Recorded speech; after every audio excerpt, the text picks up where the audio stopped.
तो क्या लगता है चुनाव में बिना मुसलमान के चुनाव जीता जा सकता है? भारत के अंदर एक ट्रेंड चल गया है, मुसलमान विरोधी बातें करो, मुसलमानों को जितनी गाली दे सको दो, उतने बड़े लीडर कहलाएंगे। मैं टोकना चाहूंगा और ऐसे शब्द का प्रयोग नहीं करना चाहिए, लेकिन मैं फिर भी कहना चाहता हूं, आप भी हिंदुओं को प्रताड़ित करिए, नेता बनिए मुसलमानों के।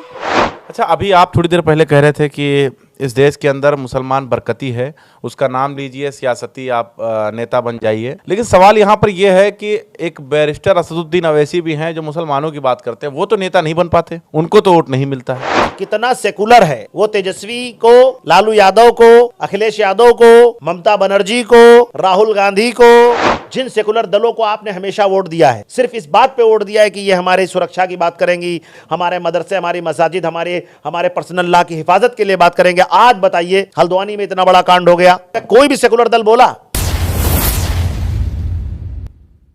नमस्कार, आदाब, मैं हूं आपके साथ मोहम्मद सैफ। इन दिनों लगातार 2024 की तैयारी में सारी पार्टियां लग गई हैं। हिंदू बनाम मुसलमान ना हो, ये हो नहीं सकता है। बिना मुसलमान के चुनाव जीता जाए इस देश के अंदर, ये हो नहीं सकता। यूं कहा जा सकता है कि मुसलमान बरकती है। पर ज्यादा चर्चा करने के लिए हमारे साथ शेख ताहिर सिद्दीकी मौजूद हैं। सबसे पहला सवाल मेरा यही है कि हल्द्वानी में जो घटना घटी है और जो हिंसा भड़की है, आपको क्या लगता है कि ये चुनावी रंजिश है या वहाँ के लोग कसूरवार हैं?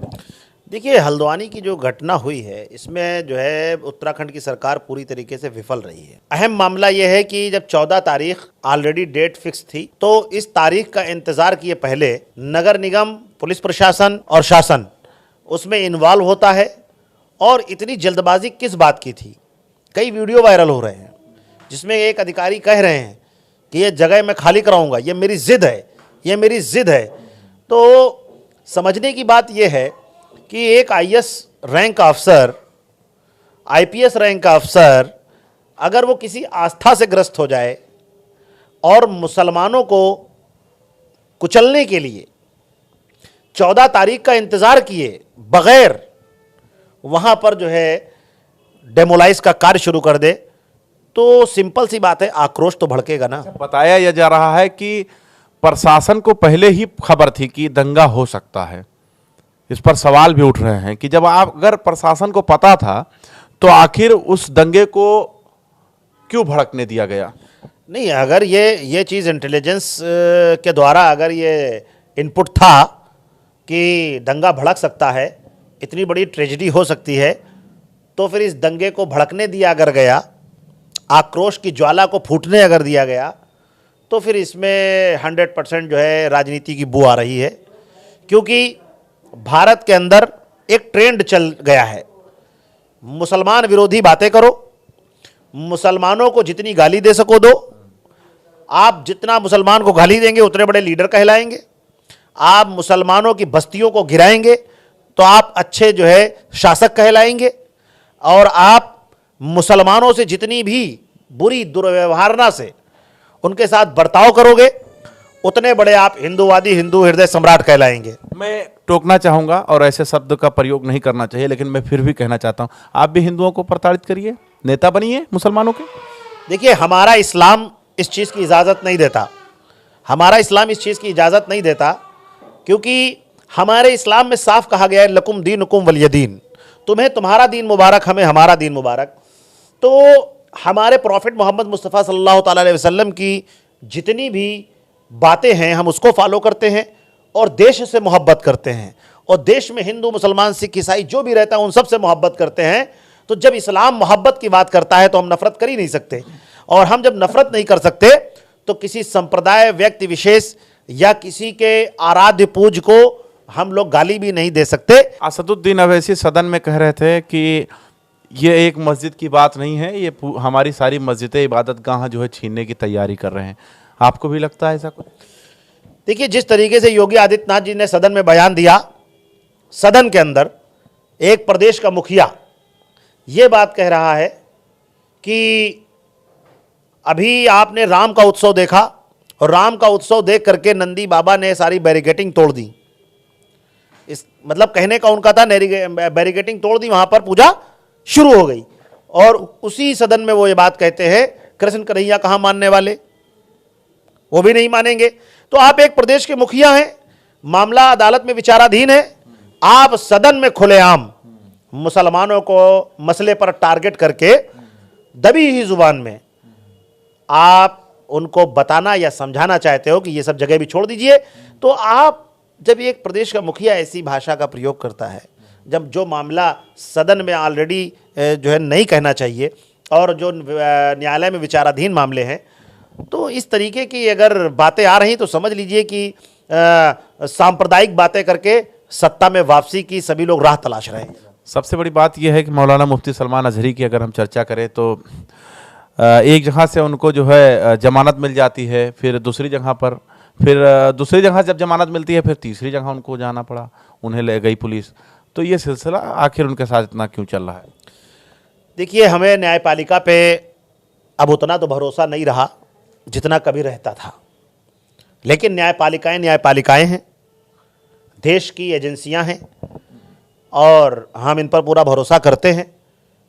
तो सलमान अजहरी साहब को जो है वक्ती परेशानियां ज़रूर हैं, और जो देश से मोहब्बत करते हैं और जिस तरीके से उलमाओं ने अंग्रेज़ों से आज़ादी के लिए कुर्बानियां दी हैं, तो आज सलमान अजहरी साहब जिस परेशानी में मुब्तला हैं, इसकी सिर्फ एक ही वजह है कि उनका नाम सलमान अजहरी है, और उनको एक जगह से बेल मिलती है, दूसरी जगह पर मुकदमा कायम हो जाता है, दूसरी जगह से बेल मिलती है, तीसरी जगह मुकदमा कायम हो जाता है। ये सिर्फ इस वजह से किया जा रहा है कि आने वाले वक्त में कोई मौलाना सलमान अजहरी जैसी अपने समाज को एक करने वाली बात ना कर पाए, नेक करने वाली बात ना कर पाए और हुब्बुल वतनी की भी बात ना कर पाए। आपको लगता है क्या कि मौलाना सलमान अजहरी के जरिए और भी उलमाए किराम पर इनका टारगेट है? और भी उलमाए कराम की तो बात चढ़िए, आप हल्द्वानी में हो तो उलमा नहीं थे, हल्द्वानी का मुसलमान टारगेट हो गया। वहाँ पर इतनी ज़बरदस्त तरीके से जो है नुकसानात हुए। गोली कहाँ मारी गई? सीने पे। गोली कहाँ मारी गई? पेट में। गोली कहाँ मारी गई? गर्दन पे। आप हमें बताइए, अगर कोई प्रदर्शन होता है तो पुलिस का मैनुअल है कि आप प्रदर्शनकारियों को या किसी का इनकाउंटर भी करना है तो सबसे पहले आप उसके पैर पे गोली चलाएंगे, लेकिन आप सीधे सीने पे दाग रहे हैं, पेट पे दाग रहे हैं, खोपड़ी में मार रहे हैं, तो आप सीधे सीधे हत्या करने का आपने दिमाग में प्लान बना रखा है। अच्छा, अभी आप थोड़ी देर पहले कह रहे थे कि इस देश के अंदर मुसलमान बरकती है, उसका नाम लीजिए, सियासती आप नेता बन जाइए, लेकिन सवाल यहाँ पर यह है कि एक बैरिस्टर असदुद्दीन अवैसी भी हैं जो मुसलमानों की बात करते हैं, वो तो नेता नहीं बन पाते, उनको तो वोट नहीं मिलता है। मुसलमान है ना, वो खुद मुसलमान है, और भारत का मुसलमान से ज़्यादा, देखिए मुसलमान से नफरत तो करते हैं, लेकिन भारत का मुसलमान कितना सेकुलर है यहीं पर आपको समझने की ज़रूरत है। कितना सेकुलर है वो। तेजस्वी को, लालू यादव को, अखिलेश यादव को, ममता बनर्जी को, राहुल गांधी को, हत्तल इम्कान की जो है, आप देखिए भारत के प्रधानमंत्री राजीव गांधी रहे, इंदिरा जी रही और नरसिम्हा राव जैसे लोग भी रहे, उनको सबको उसने अपना लीडर माना। सेकुलरिज्म की बात करता हूं, की बात पर देख करके सबको अपना लीडर माना और चीफ मिनिस्टर बनाया, किसी को प्राइम मिनिस्टर बनाया।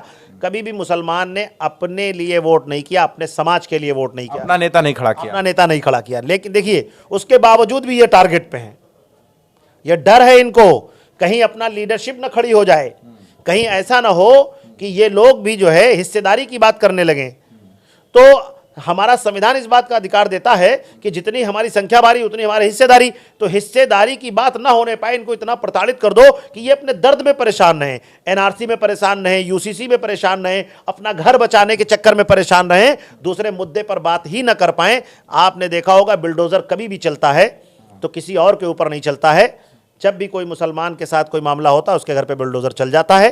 तो ये बिल्डोजर भी दो तरफा कार्रवाई करता है, ये भी आस्था की बुनियाद पे चलता है, जबकि बिल्डोजर निर्जीव है, सजीव भी नहीं है, लेकिन उसको भी पता है कि चलना किस पर है। तो जब बिल्डोजर भी आस्था की बुनियाद पर चलने लगे तो फिर समझ लीजिए संविधान की धज्जियां उड़ रही कि नहीं उड़ रही। अच्छा, आप ये कह रहे हैं कि मुसलमान लीडरशिप खुद का नहीं तैयार करता लेकिन दूसरे को वोट कर देता है। हालांकि मैं खुद देखता हूं सोशल मीडिया के माध्यम से कि असदुद्दीन अवैसी मुसलमानों की बात करते हैं, संविधान की बात करते हैं, शोषित वंचित की बात करते हैं। आपको क्या लगता है कि असदुद्दीन अवैसी के साथ में लोग क्यों नहीं जुड़ना पसंद करते? असदुद्दीन ओवैसी बैरिस्टर हैं और उन्होंने कभी भी कानून के विरुद्ध कोई बात नहीं की, संविधान के विरुद्ध कोई बात नहीं की। एक अच्छे स्कॉलर हैं, एक अच्छे लीडर हैं, लेकिन मैंने कहा ना, उनकी आइडेंटिटी दाढ़ी है, टोपी लगा के चलते हैं, शेरवानी पहनते हैं, तो उनको लीडरशिप जो है कोई उनको जो है बर्दाश्त ही नहीं कर पा रहा है। मुसलमान नहीं कर पा रहा है। मुसलमान तो बर्दाश्त करेगा क्यों नहीं, लेकिन मुसलमानों को अब यूनाइट होना पड़ेगा। मुसलमान को यूनाइट होना पड़ेगा। मैं ये नहीं कहता ओवैसी साहब के लिए यूनाइट होना पड़ेगा या जो है अजमल साहब के लिए यूनाइट होना पड़ेगा। अगर आप अपने वजूद को बचाना चाहते हैं, आप अपने समाज को बचाना चाहते हैं, आप अपने लिए जद्दोजहद नहीं करेंगे, जिन सेकुलर दलों को आपने हमेशा वोट दिया है, सिर्फ इस बात पे वोट दिया है कि ये हमारे सुरक्षा की बात करेंगी, हमारे समाज के जो है अच्छाई के लिए बात करेंगे, हमारे मदरसे, हमारी मसाजिद, हमारे पर्सनल लॉ की हिफाजत के लिए बात करेंगे। आज बताइए हल्द्वानी में इतना बड़ा कांड हो गया। मतलब आपको लगता है क्या हल्द्वानी में मैं आपके बात कोई भी सेकुलर दल बोला, अरे मुसलमान का शब्द नाम लेते हुए डर रहे हैं ये लोग। मतलब आपको लगता है कि अगर मुस्लिम क़यादत मजबूत होता है तो मौलाना मुफ्ती सलमान अजहरी जो है वो जेल में ना होते और हल्द्वानी के दंगा जो है वो ना होता, ये कहना है? मुसलमान क़यादत नहीं, अगर देश के अंदर संविधान विरोधी बातें ना हो रही होती, संविधान का और कानून का सही पालन हो रहा होता, तो सलमान अजहरी साहब जेल में नहीं होते। टी राजा हैदराबाद में खुलेआम मुसलमान को गाली बकते हैं, साध्वी प्रज्ञा सिंह खुलेआम मुसलमानों को गाली बकती हैं। आप देखिए एक जो है आपके कपिल मिश्रा हैं दिल्ली में, अनुराग ठाकुर हैं, गोली मारो सालों को, कोई तीर तरा जो है असलहा कट्टा बंदूक की बात करता है, रखो, किसके लिए रखो, उन पर कोई कार्रवाई नहीं होती। सिर्फ दो तरफा कार्रवाई, जो दो निगाहों से कानून की बात की जा रही है, ये देश के लिए घातक है। आपको लगता है क़यादत मजबूत कर देने से मुसलमानों की सियासत मजबूत हो जाएगी? मैं बार बार एक बात कहता हूं कि मुसलमान इस बात पर कभी वोट ना करे कौन जीतेगा कौन हारेगा। मुसलमान यूनाइट होकर के वोट करे और एक जगह पे वोट करे। जिन सेकुलर दलों को आज तक वोट किया है, उन लोगों ने आज तक मुसलमानों की कोई आवाज नहीं उठाई। आज मुसलमानों को जरूरत है, आज जरूरत है, जिस वक्त जरूरत होती है उस वक्त उसके साथ वो पार्टियों को खड़ा होना चाहिए। जरूरत के वक्त नहीं खड़े हैं, ऐसे तो कभी खड़े थे, वो एक अलग बात है, जरूरत के वक्त नहीं खड़े हैं। तो मुसलमानों को चाहिए नाराजगी का बटन दबाएं। ऑल इंडिया यूनाइटेड मुस्लिम मूवमेंट की यही मुहिम है। ना तो मेरे लिए सपा अच्छी, ना बसपा अच्छी, ना कांग्रेस अच्छी, सब लोगों ने हमको ठगा है। इस वजह से मैं किसी को वोट नहीं करूंगा, नोटा का बटन दबाऊंगा। मुसलमानों से मैं ये अपील करता हूं कि नोटा के बटन को दबाइए और पूरे भारत में इतना नोटा दबाइए कि नोटा को जिताइए अपनी अपनी विधानसभा में। जितने भी सेकुलर दल हैं सबको अपनी हैसियत के बारे में पता चल जाएगा, क्योंकि बिना मुसलमानों के कभी ये सत्ता में नहीं आ सकते।